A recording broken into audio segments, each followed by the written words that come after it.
नमस्कार दोस्तों, स्वागत है आपका आज की बड़ी खबर में। आज तारीख है 27 अक्टूबर 2025, दिन सोमवार। तो चलिए बिना किसी देरी के नजर डालते हैं आज की बड़ी सुर्खियों पर, खासकर उत्तर प्रदेश के उन बड़ी खबरों पर जो आपके लिए जानना बेहद जरूरी है। यशोदा मेडिसिटी से 5000 लोगों को रोजगार मिलेगा, सीएम योगी। गाजियाबाद में नई मेडिसिटी का उद्घाटन, बेहतर इलाज और रोजगार के अवसर उपलब्ध। रोहित शर्मा ने कहा अलविदा। वनडे सीरीज खत्म होने के बाद रोहित ऑस्ट्रेलिया से लौटे, फैंस को दी इमोशनल विदाई। यूपी में कैसा रहेगा मौसम? दिवाली के बाद मौसम में बदलाव, देर रात और सुबह कोहरा और ठंड। 27 अक्टूबर से अगले 4 दिनों तक बारिश का अलर्ट। सऊदी अरब में पैसा कमाने गया रायबरेली का युवक गिरफ्तार। राजीव को सजा और जुर्माना, काम से धोखा मिलने के बाद भारत लौटने की कोशिश में गिरफ्तारी। बिहार चुनाव के परिणाम आशाजनक होंगे, डिंपल यादव। सपा सांसद ने कहा महागठबंधन मजबूती से चुनाव लड़ रहा है और नतीजे पूरे देश के लिए आशाजनक होंगे। मेले में अश्लील गाने ना बजाए जाएं, सीएम योगी। सीएम योगी ने कहा सांस्कृतिक कार्यक्रमों में केवल लोक कलाकार और शुद्ध प्रस्तुतियां हों। 10 करोड़ परिवारों को आयुष्मान योजना से जोड़ा गया, राजनाथ सिंह। राजनाथ सिंह ने कहा आयुष्मान भारत योजना के तहत 10 करोड़ परिवारों को वार्षिक स्वास्थ्य बीमा कवर और वरिष्ठ नागरिकों को शामिल किया गया। संभल में फिर चलेगा बुलडोजर, मकानों को ध्वस्त करने का आदेश। संभल के चंदौसी कोतवाली इलाके में नगर पालिका को 34 अवैध मकानों को ध्वस्त करने और 24 घंटे में खाली कराने का आदेश। महाराष्ट्र डॉक्टर सुसाइड केस में दूसरी गिरफ्तारी। फरार एसआई गोपाल बदने ने फलटन ग्रामीण थाने में सरेंडर किया और गिरफ्तार हो गया।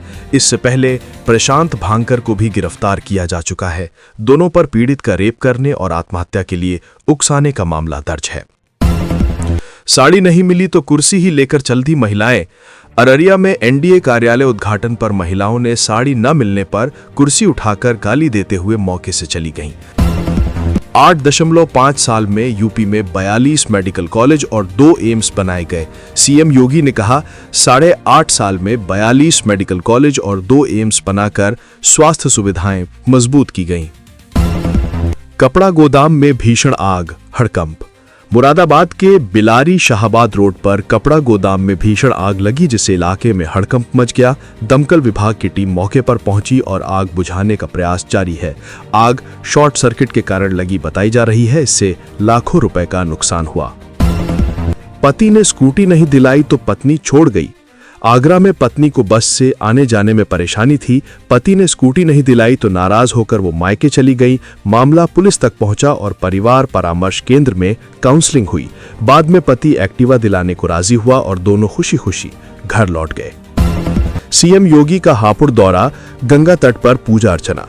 सीएम योगी ने हापुड़ में गंगा तट पर पूजा अर्चना की। इसके बाद उन्होंने गढ़मुक्तेश्वर मेले की तैयारी का हवाई सर्वेक्षण किया। फिर करीब 10 मिनट मेले स्थल का निरीक्षण किया। अय्यर की इंजरी पर बड़ा अपडेट। ऑस के खिलाफ आखिरी वनडे में चोटिल हुए श्रेयस अय्यर 3 हफ्ते या उससे ज्यादा समय तक मैदान से बाहर रह सकते हैं। आगरा एक्सप्रेसवे धू-धू जलने लगी एसी बस, बाल बाल बची जान। लखनऊ में आगरा एक्सप्रेसवे पर चलती एसी बस का अचानक टायर फट गया। कुछ ही मिनटों में बस आग का गोला बन गई।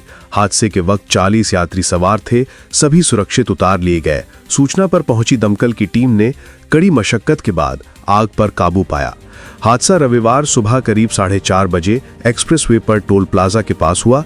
बस दिल्ली से गोंडा जा रही थी। इससे पहले आंध्र प्रदेश में बस में आग लगने से 20 लोगों की मौत हुई थी। सुप्रीम कोर्ट के आदेश पर 35 साल पुराने कॉम्प्लेक्स में बनी 22 दुकानें दूसरे दिन भी ध्वस्त की जा रही हैं। मन की बात में पीएम मोदी की बड़ी बातें। पीएम मोदी ने कहा बदलाव संभव है। भारतीय कॉफी की पहचान विश्व भर में है। नक्सल क्षेत्रों में दिए जलाए गए। ऑपरेशन सिंदूर से गर्व। छठ महापर्व एकता का प्रतीक। 31 अक्टूबर को रन फॉर यूनिटी में भाग लें। कांग्रेस नेता पूनम पंडित और उसके मंगेतर सपा नेता दीपक गिरी के खिलाफ गंभीर आरोप लगाए गए हैं। पीड़िता, जो दीपक गिरी की गर्लफ्रेंड बताई जा रही हैं, सपा नेता पर अश्लील सामग्री से ब्लैकमेल करने, 50 लाख से ज्यादा वसूलने और यौन शोषण करने का आरोप लगाया है। दोनों के खिलाफ एफआईआर दर्ज किया गया है। पुलिस मामले की जांच कर रही है। प्रतापगढ़ के चिलबिला इलाके में संदिग्ध परिस्थितियों में घर में आग लगने से अफरा तफरी मच गई। आग से गृहस्थी का पूरा सामान जलकर खाक हो गया। इसी दौरान सिलेंडर ब्लास्ट होने से आसपास के लोग दहशत में आ गए। घर में अगले माह बेटी की सगाई की तैयारी चल रही थी। पीड़ित ने पड़ोसी पर पुरानी रंजिश के चलते आग लगाने का आरोप लगाया है। सूचना पर पहुंची फायर ब्रिगेड की टीम ने कड़ी मशक्कत के बाद आग पर काबू पाया। बच्चों के देर तक सोने की आदत से परेशान मां ने घर पर ही बैंड बुला लिया। वीडियो में सीढ़ियां चढ़ते बैंड वाले नजर आते हैं। कमरे में पहुंचते ही बैंड वाले शुरू हो जाते हैं। बच्चों की नींद टूट जाती है, लेकिन एक बच्चा फिर से कंबल ओढ़कर सो जाता है। थोड़ी देर बाद लड़की उठ जाती है, मगर दूसरा बच्चा बिल्कुल नहीं हिलता। यूजर्स का कहना है मम्मी के साथ बच्चे भी डेंजरस हैं। वो भागती रही और ये मारता रहा। पत्नी से झगड़े के बाद पति ने बीच सड़क किया खूनी खेल। वीडियो सोशल मीडिया पर वायरल हो रहा है। इसमें एक पतला दुबला शख्स अपने चेहरे पर कपड़ा बांध अपनी पत्नी को मारता दिख रहा है। उसके हाथ में कुल्हाड़ी जैसी कोई चीज है, जिससे हर वार पर पत्नी के शरीर से खून निकल रहा है। लड़की ने लिया कैदी का इंटरव्यू। पूछा, रेप करते वक्त आपके दिमाग में क्या चलता है? कैदी ने दिया होश उड़ा देने वाला जवाब। यौन हिंसाओं जैसी घटनाओं के बारे में सुनने को मिलता है। घर हो या सड़क, कहीं भी लड़का या लड़की कोई भी सुरक्षित नहीं है। इन लोगों को तो जरा भी अंदाजा भी नहीं होता है कि वे लोग कुछ गलत कर रहे हैं, जिससे समाज बर्बाद हो रहा है। कानपुर में फिर शर्मसार हुई मानवता। ससुर के साथ बिस्तर शेयर करने का बहरानी पर बनाया दबाव। विरोध करने पर दी ये सजा। बाबूपुरवा थाना क्षेत्र में एक महिला ने अपने पति समेत ससुराल पक्ष के कई सदस्यों पर दहेज उत्पीड़न, जबरन गर्भपात और छेड़छाड़ के गंभीर आरोप लगाए हैं। पीड़िता की तहरीर पर पुलिस ने मामला दर्ज कर जांच शुरू कर दी है।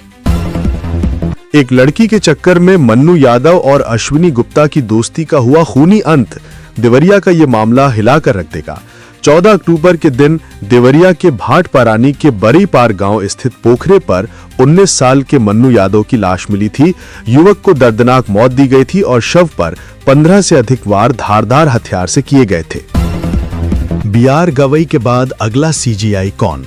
सुप्रीम कोर्ट के वर्तमान मुख्य न्यायाधीश बीआर गवई 23 नवंबर को अपने पद से रिटायर होने वाले हैं। ऐसे में अगले सीजीआई को चुने जाने की प्रक्रिया शुरू हो गई है। बीआर गवई ने अगले सीजीआई पद के लिए वरिष्ठ जज जस्टिस सूर्यकांत की सिफारिश की है। Justice Suryakant Himachal Pradesh high court के चीफ जस्टिस रह चुके हैं। बता दें कि एससी और एचसी में सबसे वरिष्ठ जज को यह पद मिलता है। इसकी सिफारिश मौजूदा सीजीआई करते हैं। अमित शाह और जेपी नड्डा से मिले सीएम योगी। सीएम योगी आदित्यनाथ ने दिल्ली में केंद्रीय गृह और सहकारिता मंत्री अमित शाह और बीजेपी के राष्ट्रीय अध्यक्ष एवं केंद्रीय मंत्री जगत प्रकाश नड्डा से मुलाकात की।